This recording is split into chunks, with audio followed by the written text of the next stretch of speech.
ধরুন আপনার দেওয়াল ঘেরা বাড়ির ভিতরে রাতে যেন চুর ঢুকতে না পারে, সেজন্য আপনি একজন বেতনভোগী পাহারাদার গেটে বসায় রাখেন। বলুন, পাহারাদার গেটে বসা থাকলে চুর ঢুকতে পারবে না। কিন্তু পাহারাদার যদি আপনার গেটে সোফায় বসে বসে সারা রাত ঘুমায়, চুর ঢুকতে পারবে কিনা? বলতে হবে আপনাদের, পাহারাদার বসা অবস্থায় চুর ঢুকে কিভাবে? ঠিক এই জবাব। আল্লাহ আমাকে দেখেন বিশ্বাস করার পরে আমি দুর্নীতিবান হই কিভাবে? আমার ঈমান ঘুমায়। ক্লিয়ার হইল কথা? এই বিশ্বাসকে যদি আমি জাগ্রত করতে পারি, আমার পাহারাদার জাগ্রত থাকবে, কোন চোর আমার ঈমানের ঘরে ঢুকতে পারবে। এর উদাহরণ হলো মুফাসসিরিনে কেরাম তাফসীরের কিতাবে লিখেছেন, ইউসুফ আলাইহিস সালামের সাথে জিনা করার জন্য জুলাইখায় তাখাস কামরায় নিয়ে গেছিল। সেই কামরার এক পাশে কোন একটা কিছু পর্দা দ্বারা ঢাকা ছিল। ইউসুফ আলাইহিস সালাম জুলাইখাকে জিজ্ঞেস করলেন, কামরার এক পাশে পর্দা দিয়ে কি ঢেকে রেখেছে? জুলাইখা বলে, আমি যেই মূর্তিটা পূজা করি সেই মূর্তিটা ঢেকে রেখেছি। ইউসুফ জিজ্ঞাসা করলেন, তুমি তো এটার পূজাই করো, ঢেকে রাখলা কেন? জুলাইখা বলে, এখন আমি তোমার সাথে জিনা করব, কাজেই মূর্তির সামনে জিনা করতে আমার লজ্জা হয়, এই জন্য ঢেকে রেখেছি। ইউসুফ আলাইহিস জিজ্ঞাসা করলেন, মূর্তির সামনে জিনা করলে কি তোমার মূর্তি দেখে? জুলাইখা বলে, না, দেখে না। ইউসুফ বলেন, এটারে ডাকলেও দেখে না, না ডাকলেও দেখে না, তাহলে ডাকার দরকারটা কি ছিল? জুলাইখা বলে, যদিও আমার মূর্তির সামনে জিনা করলে দেখে না, কিন্তু যে কারিগর মূর্তিটা নির্মাণ করছে, বানাইছে, সে মূর্তির চোখের মধ্যে দেখার ভঙ্গি দিয়ে বানাইছে। কাজেই আমার মূর্তির সামনে জিনা করলে যদিও দেখে না, কিন্তু তার চোখের মধ্যে দেখার একটা ভঙ্গি আছে, এই ভঙ্গিটার কারণেই আমার লজ্জা হয়। ইউসুফ আলাইহিস সালাম বললেন, তোর পূজার মূর্তি চোখের মধ্যে শুধু দেখার ভঙ্গি আছে, আসলে দেখে না। তারপরে যদি এটার সামনে আমার সাথে জিনা করতে তোর লজ্জা হয়, আমার আল্লাহ যে আসলেই দেখে, সেই আল্লাহর সামনে তোর সাথে জিনা করতে গিয়ে আমার লজ্জা হয় না? বুঝে থাকতে বলুন, আল্লাহ আমাকে দেখে এই বিশ্বাসটা ইউসুফ আলাইহিস সালামের অন্তরে ঘুমানো ছিল। এই জিনিসটা জাগ্রত রাখার নাম ওই নির্বেজাল ইবাদত। আল্লাহ আমাকে সর্বাবস্থায় দেখেন, এই বিশ্বাস যার অন্তরে জাগ্রত থাকে, তার ইবাদত হয় নির্বেজাল এবং সংসারের কাজও হয় দুর্নীতি মুক্ত। ধর্মের কাজ হয় নির্বেজাল আর সংসারের কাজ হয় দুর্নীতি মুক্ত। তাই আল্লাহ রাসূল নির্বেজাল ইবাদতের দুইটা মূল কথা বলে দিলেন, একটা আল্লাহ সর্বদা তোমার সামনে আছেন, আর একটা তুমি সর্বদা আল্লাহর সামনে আছেন। আল্লাহ রাসূল নির্বেজাল ইবাদতের দুইটা মূল কথা বলে দিলেন, একটা আল্লাহ সর্বদা তোমার সামনে আছেন, আর একটা তুমি সর্বদা আল্লাহর সামনে আছেন। এই দুইটা মূল কথার সাথে আরো যত আনুষঙ্গিক কথা আছে, সবগুলিকে সবিস্তারে দলিল প্রমাণ সহ আকাবিরিনে উম্মতের শীর্ষস্থানীয় আলেমগণ আরেকটি শাস্ত্রে বিন্যস্ত করেছেন। পরিভাষাগতভাবে সেই শাস্ত্রটাকে ইলমে তাজকিয়াও বলে, ইলমে তাসাউফ বলে। সারমর্ম হলো, জিবরিলের তৃতীয় প্রশ্নের জবাবে রাসূল তার উম্মতকে ইলমে তাজকিয়া শিক্ষা দিলেন। জবাবে রাসূল তার উম্মতকে ইলমে তাজকিয়া শিক্ষা দিলেন। ইলমে তাজকিয়ার ডেফিনেশন, আল্লাহর যে সমস্ত বিধিবিধান অন্তরে শুধু বিশ্বাস করলেই চলে না, আর শরীরের অঙ্গ বাহ্যিক অঙ্গের দ্বারা পালন করা যায় না, বরং বিশ্বাসও করতে হয় অন্তরের দ্বারা, পালনও করতে হয় অন্তরের দ্বারা। এমন সমস্ত বিধিবিধান জানার নাম ইলমে তাজকিয়া। যেমন আল্লাহ আমাকে দেখেন, এই বিশ্বাসটা আমার অন্তরে ঘুমন্ত। অন্তরটারে যদি চেঁচামেচি করে ডাকতে থাকি, জাগ্রত হবে? অন্তরটা যদি হাতের দ্বারা ধাক্কা দিয়ে জাগ্রত হবে? পায়ে লাথি দিলেও জাগ্রত হবে না। অন্তরের ঘুম অন্তরের সাধনার দ্বারা জাগ্রত করতে হয়। এই সাধনাকে ইলমে তাজকিয়ার পরিভাষায় রিয়াজত মুজাহাদা বলা হয়। এই সাধনার নাম ইলমে তাজকিয়ার পরিভাষায় রিয়াজত মুজাহাদা। তাইলে আল্লাহর যে বিধান বিশ্বাস করলাম অন্তরের দ্বারা, পালনও করতে হয় অন্তরের দ্বারা, এমন সব বিধান জানার নাম ইলমে তাজকিয়া। জিবরিলের প্রথম প্রশ্নের জবাবে রাসূল তার উম্মতকে ইলমে আকাইদ শিক্ষা দিলেন। দ্বিতীয় প্রশ্নের জবাবে রাসূল তার উম্মতকে ইলমে ফিকহ শিক্ষা দিলেন। তৃতীয় প্রশ্নের জবাবে রাসূল তার উম্মতকে ইলমে তাফসীর শিক্ষা দিলেন। হাদিসের শেষে বলে দিলেন, এই তিনটা ইলম তোমাদের দিন। এটা হলো জীবন ভর আমাদের মনে রাখার বিষয়। তিনটা ইলমের নাম আমাদের দিন। আমার কথাগুলি বুঝে থাকলে একটু দয়া করে বলুন, মুমিন মুসলমানের দিন কতটা ইলমের নাম? এক নম্বর দুই নম্বর তিন নম্বর ভুলে যাবেন না, মনে রাখুন। আবার আসুন সূরা আলে ইমরানের 103 নম্বর। আল্লাহ বলেন, হে মুমিন মুসলমানেরা, আল্লাহর দিন পালনের মাধ্যমে ঐক্যবদ্ধ। ইলমে আকাইদের সিদ্ধান্ত মেনে নিয়ে ঐক্যবদ্ধ হোক। ইলমে ফিকহের সিদ্ধান্ত মেনে নিয়ে ঐক্যবদ্ধ হোক। ইলমে তাজকিয়ার সিদ্ধান্ত মেনে নিয়ে ঐক্যবদ্ধ হোক। যে ইলমে আকাইদের সিদ্ধান্ত মানে না, তার মুখে ঐক্যের কথা শোভা পায় না, নির্লজ্জকর। ইলমে আকাইদের সিদ্ধান্তগুলির মধ্যে একটা সিদ্ধান্ত হলো সমস্ত নবী রাসূলগণ আজীবন বেগুনাহ। মনে আছে কথা? যে ইলমে আকাইদের চূড়ান্ত সিদ্ধান্ত সমস্ত নবী রাসূলগণ আজীবন বেগুনাহ। সুতরাং নবীগণকে যারা গুনাহগার বলে সমাজে অপপ্রচার করে, ঐক্য তাদের সাথে নয়, তারা এই ভ্রান্ত মতবাদ ছেড়ে দিয়ে নবীগণকে যারা বেগুনাহ বিশ্বাস করে তাদের সাথে ঐক্যবদ্ধ হওয়ার কথা আল্লাহ এবং আল্লাহর রাসূল কোরআন এবং হাদিসে বলেছেন। সাত নবীগণকে বেগুনাহ বলে না গুনাহগার বলে? সাত সাহেবের সাথে মুসলমানদের ঐক্যবদ্ধ হওয়ার কথা না, সাত সাহেব ভ্রান্ত মতবাদ থেকে তওবা করে তিনি সহি মুসলমানদের সাথে ঐক্যবদ্ধ হওয়ার কথা। আমি কি বিষয়টা আপনাদের বুঝাতে পারলাম? ইলমে আকাইদের সিদ্ধান্তকৃত বিষয়গুলির মধ্যে একটা বিষয় হলো সমস্ত নবীগণ বেগুনাহ।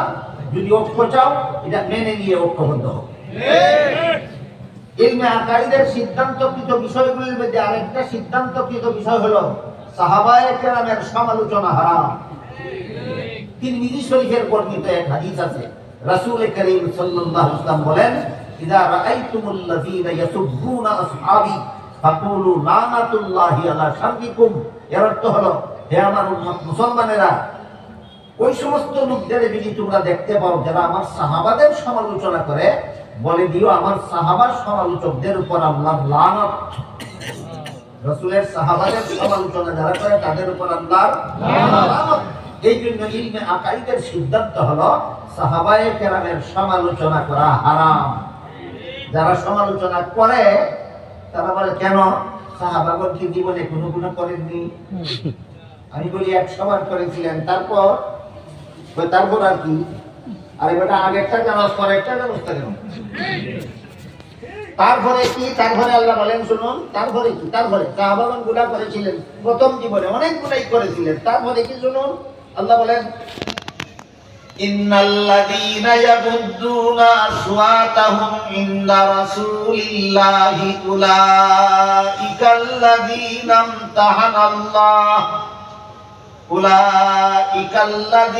ইমতাহানাল্লাহু কুলুবাহুম লিত্তাকওয়া লাহুম মাগফিরাতুন ওয়া আজরুন আযীম। নিশ্চয়ই যারা রাসূলের দরবারে গেলে আস্তে কথা বলে, আপনারাই বলুন, রাসূলের দরবারে গেলে আস্তে কথা বলতো কারা? সাহাবা। আল্লাহ বলেন, এদের অন্তরকে আমি তাকওয়ার ব্যাপারে পরীক্ষা করেছি। পরীক্ষার আংশিক ফলাফল ঘোষণা দিয়ে আল্লাহ বলেন, লাহুম মাগফিরাতুন, তাদের অতীত জীবনের সকল গুনাহ মাফ করে দিয়েছি। গুনাহ করেছিলেন সেটা দেখলা, আল্লাহ বলেন মাফ করে দিয়েছি, এটা দেখো না কেন? তোমার একটা চক্ষু অন্ধ কেন? বলেন, এক চক্ষু অন্ধওয়ালাদের সাথে দুই চক্ষুওয়ালারা ঐক্যবদ্ধ হবে, আর দুই চক্ষুওয়ালাদের সাথে এক চক্ষুওয়ালা ঐক্যবদ্ধ হবে। এই জন্য আল্লাহ কোন কবি বলেন, আরবি কবি, লাউলাম তারাল হিলালা ফাসাল্লিম লিউনাসির রাউহু বিল আবসারি। তোমার চোখে যদি না দেখো, তাহলে যাদের চোখে দেখে তাদের কথা মানো। সবার চোখে কি প্রথম ঈদের চন্দ্র যখন প্রথম যেদিন উদয় হয়, সবার চোখে কি চারটা দেখা যায়? পড়াই করবে কিভাবে বলুন? সুদা কথা পরিষ্কার। সাহাবায়ে কেরাম মাগফুর, তাদের জীবনের সব গুনাহ আল্লাহ মাফ করে দিয়েছেন। যদি না জানো, যারা জানে তাদের সাথে ঐক্যবদ্ধ হও। কাজেই যারা ভ্রান্ত মতবাদ পোষণ করে, এদের পক্ষে মুসলমানদেরকে ঐক্যবদ্ধ হওয়ার দাওয়াত দেওয়া শুধু চরম নির্লজ্জতা নয়, শুধু চরম প্রতারণা নয়, বরং এটা একটা ধোঁকাবাজি ছাড়া আর কিছু নয়। আর একটা ব্যাপার হলো, এই সবগুলি আলোচনা, ঐক্যের যত কথা বলা হইলো, যে ইলমে আকাইদের সিদ্ধান্ত মেনে নিয়ে মুসলমান ঐক্যবদ্ধ হও, ইলমে ফিকহের সিদ্ধান্ত মেনে নিয়ে মুসলমান ঐক্যবদ্ধ হও, ইলমে তাজকিয়ার সিদ্ধান্ত মেনে নিয়ে মুসলমান ঐক্যবদ্ধ হও, এই ঐক্যবদ্ধ হওয়ার যে রূপরেখা আল্লাহ কোরআনে বলে দিয়েছেন, সেটা হলো ঈমান ইসলাম রক্ষার ঐক্য। কি রক্ষার ঐক্য? ঈমান ইসলাম রক্ষার ঐক্য। দেশ রক্ষার ঐক্য অন্য রকম, দেশ রক্ষার ঐক্য অন্য রকম। ঈমান রক্ষার ঐক্যের কথা আল্লাহ সূরা আলে ইমরানের 103 নম্বর আয়াতে রূপরেখা বলে দিয়েছেন। আর দেশ রক্ষার ঐক্যের কথা রাসূল করিম সাল্লাল্লাহু আলাইহি ওয়াসাল্লাম ঐতিহাসিক মদিনা সনদে লিপিবদ্ধ করে রেখে দিয়েছেন। এটা দেশ রক্ষার ঐক্য, ঈমান রক্ষার ঐক্য নয়। রাসূল করিম সাল্লাল্লাহু আলাইহি ওয়াসাল্লাম মক্কা শরীফ থেকে হিজরত করে মদিনা শরীফ যাওয়ার পর একটা রাষ্ট্র প্রতিষ্ঠা করেছিলেন। রাষ্ট্রটা পরিচালনার জন্য একটা লিখিত সংবিধান তৈরি করেছিলেন। ইতিহাসের ভাষায় সেই সংবিধানটার নাম ছিল মদিনা সনদ। কি নাম ছিল? মদিনা সনদ। মদিনা সনদের একটা ধারা ছিল, এই দেশের সমস্ত মুসলমানেরা যেমন ভাবে ইসলাম ধর্ম পালনে স্বাধীন, ঠিক তেমনি ভাবে এই দেশের বসবাসকারী ইহুদিরাও তাদের ধর্ম পালনে স্বাধীন। বলেন, রাসূলের মদিনা সনদে শুধু মুসলমানদের ধর্মীয় স্বাধীনতা দেওয়া হয়েছিল না অমুসলিমদেরও? এই একটা দেশের সমস্ত নাগরিকদেরকে আল্লাহ রাসূল ঐক্যবদ্ধ করেছিলেন। কোন ধর্ম ক্যান্সেল করার মাধ্যমে না সকল ধর্ম বহাল রাখার মাধ্যমে? সকল ধর্ম বহাল রাখার মাধ্যমে। এক দেশের নাগরিক যে কোনো ধর্মাবলম্বী হোক না, এই দেশের নাগরিক হিসাবে আমরা সবাই ঐক্যবদ্ধ। দেশের নাগরিক হিসাবে আমরা সবাই ঐক্যবদ্ধ। মদিনা শরীফে আরো উল্লেখ ছিল, যেহেতু মুসলমান ইহুদি নির্বিশেষে সমস্ত ধর্মাবলম্বীরা এই দেশের নাগরিক হিসাবে ঐক্যবদ্ধ, কাজেই এই দেশের কোন মুসলমানদের উপর বাইরের কোন শত্রু যদি আক্রমণ করে, ইহুদিরা মুসলমানদের পক্ষ হয়ে শত্রুদের বিরুদ্ধে লড়াই করতে হবে। আর বাইরের কোন শত্রু যদি মদিনার ইহুদিদের উপর হামলা করে, মদিনার মুসলমানেরা ইহুদির পক্ষ হয়ে বাইরের শত্রুর বিরুদ্ধে লড়াই করতে হবে। মুসলমানদের ঈমান ইসলাম রক্ষার ঐক্য, দেশ রক্ষার কিছুদিন পাকাও কেন, গোবরে অবস্থা সৃষ্টি করো কেন? ঈমান রক্ষার ঐক্য আর দেশ রক্ষার ঐক্যের রূপরেখা একরকম নয়। সূরা আলে ইমরানের 103 নম্বর আয়াতে আল্লাহ প্রদান করেছেন ঈমান ইসলাম রক্ষা করার ঐক্য, আর ঐতিহাসিক মদিনা সনদে মুহাম্মদুর রাসূলুল্লাহ উল্লেখ করেছেন দেশ রক্ষা করার ঐক্য। দেশ রক্ষার ঐক্য শুধু মুসলমানে হয় না, মুসলমান অমুসলমান সকলে সম্মিলিতভাবে হয়। এর জন্য একটা শর্ত আছে, দেশ রক্ষার ঐক্য যে আমরা করব অমুসলমানদেরকে নিয়ে, আমরা সবাই মুসলিম অমুসলিম নির্বিশেষে সবাই আমরা একই দেশের নাগরিক, এই হিসাবে আমরা সবাই এক, আমরা সবাই ভাই ভাই। এর জন্য একটা শর্ত আছে। কি শর্ত? মদিনা সনদে উল্লেখ ছিল, এই দেশে বসবাস করতে হলে সংবিধানের ধারা মেনে নিতে হবে। এর দ্বারা রাসূল শিক্ষা দিলেন দেশ রক্ষার ঐক্য যে মুসলমানদেরকে নিয়ে মুসলমানেরা করবে, দেশ রক্ষার ঐক্য যে মুসলমানদেরকে নিয়ে মুসলমানেরা করবে, শর্ত হইল আইন শৃঙ্খলা সবাইকে মেনে নিতে হবে। এই দেশে বসবাসকারী মুসলমানরা যেমন এই দেশের আইন শৃঙ্খলা মেনে চলতে বাধ্য, এই দেশের অমুসলমানেরাও এই দেশের আইন অমুসলিম নাগরিকেরাও এই দেশের আইন শৃঙ্খলা মেনে নিতে বাধ্য। যদি আইন শৃঙ্খলা লঙ্ঘন করে, তোমার হয়তো দৃষ্টান্তমূলক শাস্তি হবে, আর না হয় তোমার নাগরিকত্ব বাতিল হবে। সুতরাং বাংলাদেশে যত হিন্দু আছে এক দেশের নাগরিক হিসাবে আমরা তাদের সাথে ঐক্যবদ্ধ। বাংলাদেশে যদি ইহুদি আছে একই বাংলাদেশের নাগরিক হিসেবে আমরা তাদের সাথে ঐক্যবদ্ধ। বাংলাদেশে যত বৌদ্ধ আছে একই দেশের নাগরিক হিসেবে আমরা সবাই তাদের সাথে ঐক্যবদ্ধ, বিনা শর্তে না আইন শৃঙ্খলা মেনে নেওয়ার শর্তে। ইসকন নামের সংগঠন বাংলাদেশের আইন শৃঙ্খলা চরমভাবে লঙ্ঘন করেছে। ইসকনের সদস্য এবং সমর্থকদের বাংলাদেশের নাগরিক হয়ে থাকার অধিকার নয়। হয়তো এদেরকে দেশদ্রোহী হিসেবে দৃষ্টান্তমূলক শাস্তি দিতে হবে, আর না হয় এদের বাংলাদেশের নাগরিকত্ব বাতিল করতে হবে।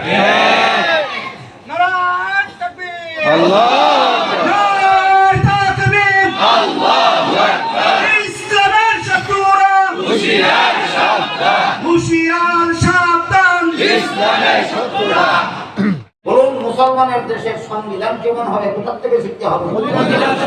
এবার কোরআনে আর মদিনা সনদের একটা, কোরআনের একটা বিধানে আর মদিনা সনদের একটা ধারায় আমি আপনাদেরকে মিলিয়ে দেখাচ্ছি। পবিত্র কোরআনের সূরা বাকারার 256 নম্বর আয়াতে আল্লাহ বলেছেন, লা ইকরাহা ফিদ-দীন। এর অর্থ হলো ধর্মের বেলায় বল প্রয়োগ চলে, সমস্ত ধর্মাবলম্বীরাই হবে আপন আপন ধর্ম পালনের সাথে। কোন সূরার কত নম্বর আয়াতে? সূরা বাকারার 256 নম্বর। এখানে আবার একটা আনুষঙ্গিক প্রশ্ন আছে কি, যেহেতু আল্লাহ সূরাতুল বাকারার 256 নম্বর আয়াতে সমস্ত ধর্মাবলম্বীদের ধর্মীয় স্বাধীনতা ঘোষণা করেছেন, তাহলে কি সকল ধর্মই আল্লাহর কাছে গ্রহণযোগ্য? না হইলে স্বাধীনতা দিলেন কেন? না হইলে স্বাধীনতা দেন কেন?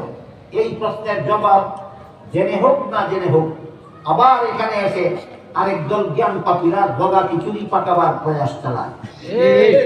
তারা ইসলাম ছাড়া অন্য ধর্ম তো আল্লাহর কাছে গ্রহণযোগ্য বলতে চায়। কিভাবে বলতে চায়? এদের একটা স্লোগানের দ্বারাই পরিষ্কার হয়ে যায়। এরা বলে ধর্ম যার যার উৎসব সভা,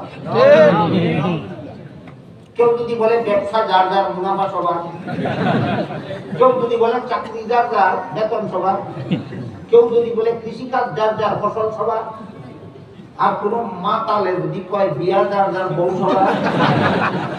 যে যেমন মাতাল, দেখো ধর্ম যার যার উৎসব সভা, সে তেমন মাতাল।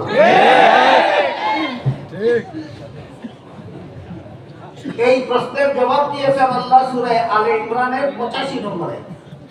সেখানে আল্লাহ বলেন, মান ইয়াবতাগি গায়রাল ইসলামি দীনান ফালান ইউকবালা মিনহু। ইসলাম ছাড়া আর কোন ধর্মই আল্লাহর কাছে গ্রহণযোগ্য নয়। কিন্তু প্রশ্নের জায়গায় রয়ে গেল, গ্রহণযোগ্য না হলে পালন করার অনুমতি দিলেন কেন? এই প্রশ্নের জবাব বোঝার জন্য আমি একটি উদাহরণ দিচ্ছি।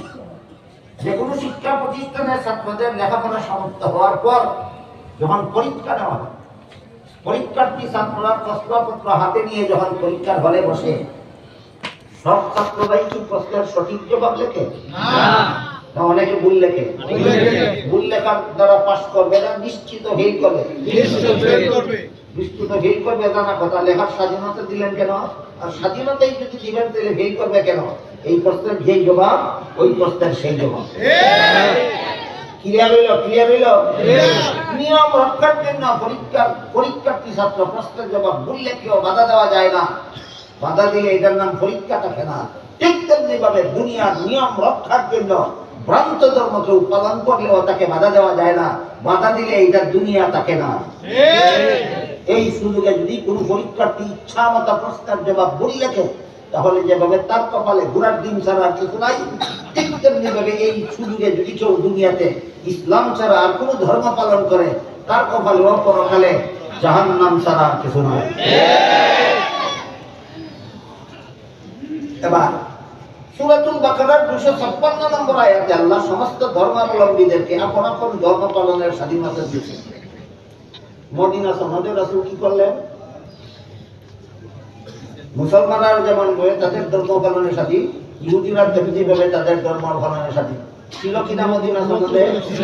এখানে রাসূল কি শিক্ষা দিলেন? মুসলমানের দেশের সংবিধানের কোন ধারা উপধারা কোরআন বিরোধী হতে পারবে না। জি বললে হবে না।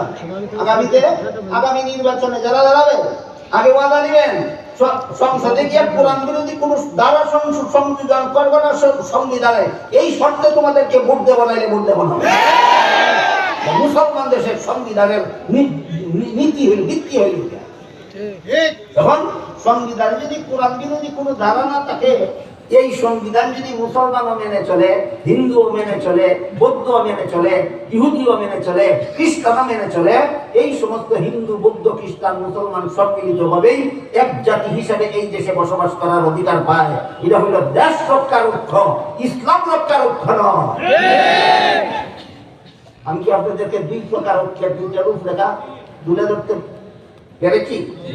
বলুন, ইমান ইসলাম রক্ষার ঐক্যের রূপরেখা কোন সূরার কত নম্বর আয়াতে আল্লাহ প্রদান করেছেন? সূরা আলে ইমরানের 103 নম্বর আয়াতে। আর দেশ রক্ষার ঐক্যের রূপরেখা মুহাম্মদুর রাসূলুল্লাহ ঐতিহাসিক মদিনা সমাজ দিয়েছেন। দোকা খিচুড়ি পাকাইবে না, চাল ডাল একত্র করে খিচুড়ি বানাইবে না। দেশ রক্ষার ঐক্যের রূপরেখা আলাদা, ইমান রক্ষার ঐক্যের রূপরেখা আলাদা। আল্লাহ আপনাদের আমাদের সবাইকে আল্লাহ প্রদত্ত, রসুল প্রদত্ত ঐক্যের রূপরেখাগুলি বুঝে যেখানকার ঐক্য সেখানে প্রয়োগ করার সুমতি দান করুন। সবাই বলুন আমিন। সুবহান রাব্বিকা রাব্বিল ইজ্জাতি আম্মা ইয়াসিফুন ওয়া সালামুন আলাল মুরসালিন আলহামদুলিল্লাহি রাব্বিল আলামিন।